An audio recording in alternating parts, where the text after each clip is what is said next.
close the schools? Yes, I will vote for closing or consolidating schools if Proposition 204, which is the 1-cent sales tax, fails. And I will not vote for school closure if it passes, because there will not be a reason to. So folks, we have to get together and pass the 1-cent sales tax, which is Prop 204.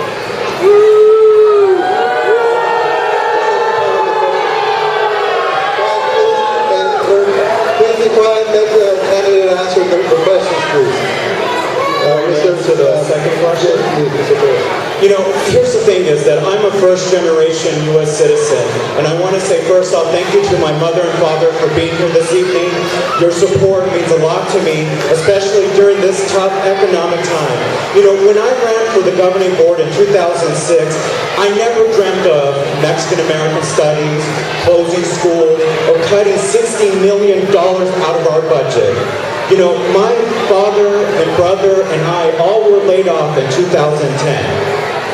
And we had to make a decision of what bills go first. Do we pay the car payment, or do we pay our cell phone bill, or do we pay the rent? We had to live off of unemployment. And if Proposition 204 fails, folks, we can lose up to $17 to $40 million.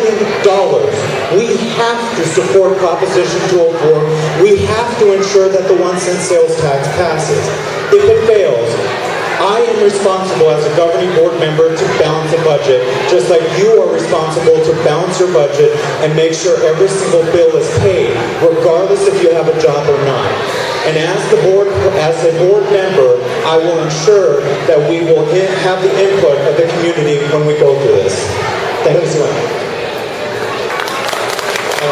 Mr. Andrew, I know firsthand how wonderful it is to have a small neighborhood school.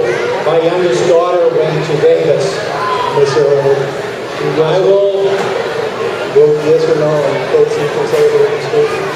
I will not vote to close or consolidate or sell.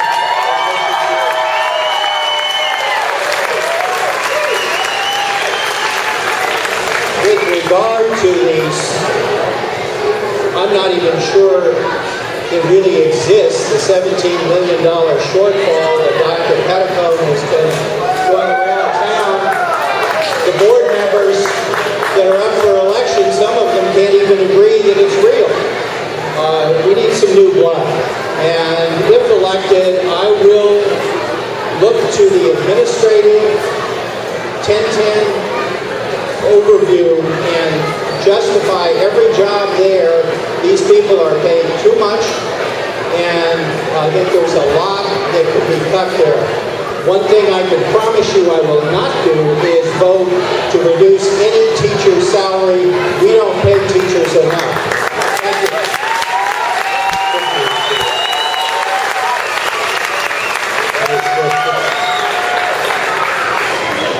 Buenas tardes y muchas gracias por venir. Me llamo Crystal Ann Foster y yo no puedo cerrar ninguna escuela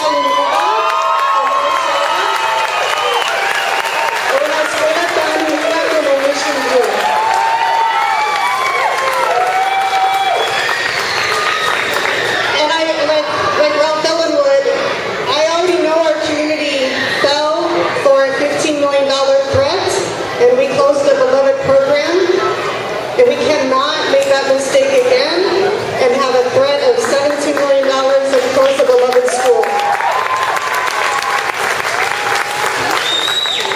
So when I think of hard decisions, because we definitely are, we do have painful decisions to make with difficult economic times.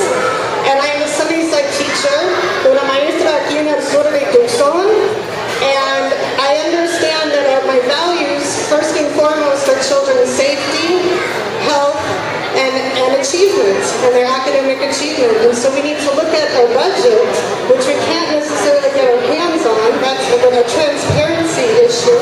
And we need to find out direct correlation between our dollars and our students' health, and our dollars and their safety and our achievement. If we can't make that correlation, then that's an area where we have to cut. But we do not compromise our student health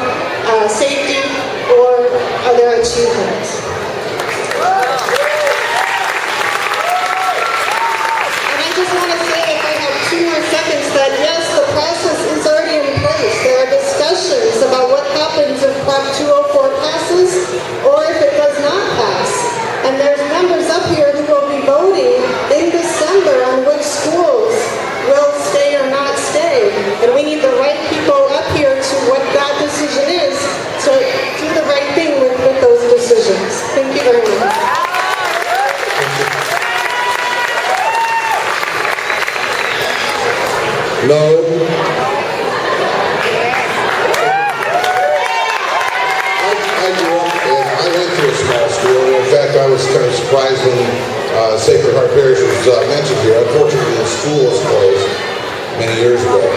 I'm old enough to have gone there. The problem with TUSD is not the schools being too small. They need to have small schools. Kids need to stay in the neighborhood, particularly in the elementary years. When they get to junior high, they can manage getting on a bus and traveling where they need to go to. But elementary schools need to be in the neighborhoods. And the district's got to find ways to handle that situation. You can think out of the box. As to the $17 million shortfall, which is subject to scrutiny, the district has many areas that are bloated in their costs. And it's been mentioned before, the administrative area. The administrative area in the school district has over $9 million more that they spend on administrators than any of the other large school districts in the state, which is, in my mind, criminal, because they're also spending less in the classrooms. They need to move that money from the administrative area to the classrooms, whether it be with additional teachers, assistants, whatever the needs are in each of the schools, it needs to be done. And they need to turn more power over to the site councils, because the parents know what the students need. And it gets the families more involved. What makes the school more effective is to have the family involved. Brian's walking around there with that watch. I don't know. Oh, I'm good for 20 seconds. Anyway, my background, I was a CPA for 37 years, a businessman here in Tucson, and the district needs to be more transparent with their budget and with the financial side of the ledger. So, thank you very much. And this is really exciting, real quickly, to see this many people at a meeting about school board activity. And it's real exciting to see 12 people running for the school board.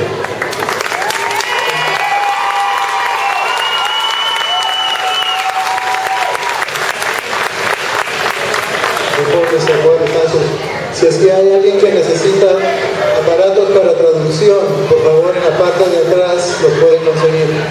Nuevamente, si necesitan aparatos para que se lo traduzcan al español en la parte de atrás. Bueno, gracias. La primera respuesta va a ser no. I will not go to school. Voy a hablar un poquito en español, porque cuando yo empecé la escuela, la gente que habla inglés y solamente inglés en la audiencia no va a comprender lo que estoy diciendo, porque no tienen para traducir. Pero ahorita les traduzco un poquito para los que no hablan español. Pero principalmente cuando yo empecé la escuela no hablando inglés. Entonces esta fue mi experiencia, no poder hablar en inglés en una escuela donde solamente se hablaba inglés.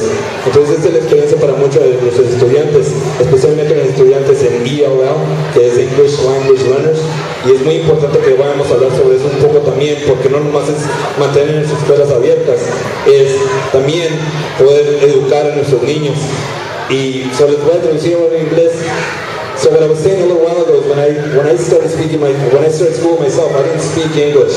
My parents were farm workers from Mexico, and when I came to this country, when I was born in this country, I should say, my parents came to this country in '65.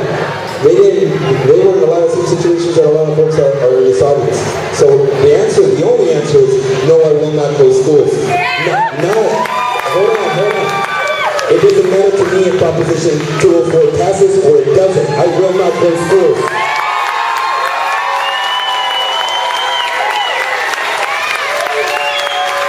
And I hope everybody who's recording tonight got that, because I don't mind saying that publicly. I will make every effort to look at the budget, like I have in my job at Pima County, over the last 8 years putting neighborhood projects in Southside neighborhoods, because nobody else was. I'm going to do everything I can to make it possible so that we look at other options. And I'm going to talk a little bit about those options, but what I would say is make sure that you're not asking just about that.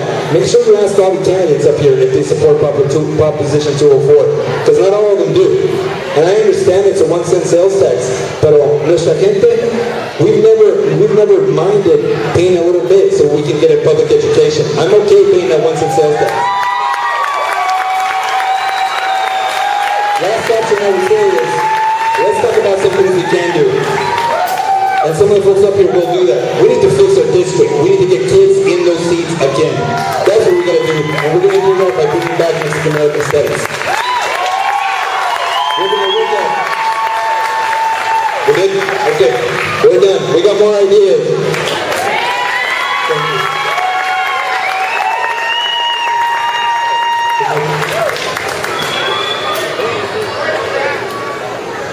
Good evening, buenas tardes. The answer is yes.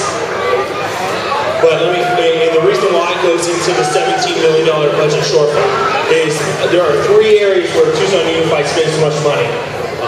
Administration, plant operations, and food service. That's where you cut. That's where you find the efficiencies to save the $17 million. When you've gone through all of that, then the process to close schools has to be data-driven.